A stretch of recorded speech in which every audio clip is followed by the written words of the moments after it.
Local news for Thursday the 2nd of August. The Wairarapa region recorded a 23% fall in new real estate listings for the month of July.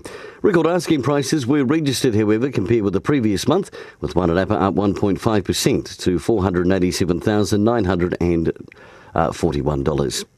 Cracker Range Vineyards has been given the green light to buy 132 hectares of land in Wairarapa for $3.6 million. The purchase will let the Australian-owned company expand its existing Martborough vineyard, which is about a kilometre away. A vigilant member of the public has been praised for their assistance in the arrest of a man following complaints of poaching in South Wairarapa. At around 6:40pm Tuesday night, Wairarapa police were called to White Rock Road after reports of shots being fired from a moving vehicle.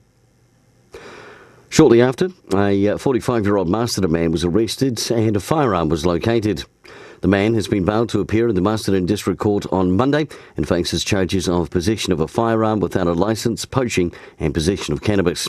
And in sport, the Dalefield women's side will take on Harbour City this week, while the men will be looking for another win, this time over Northern United.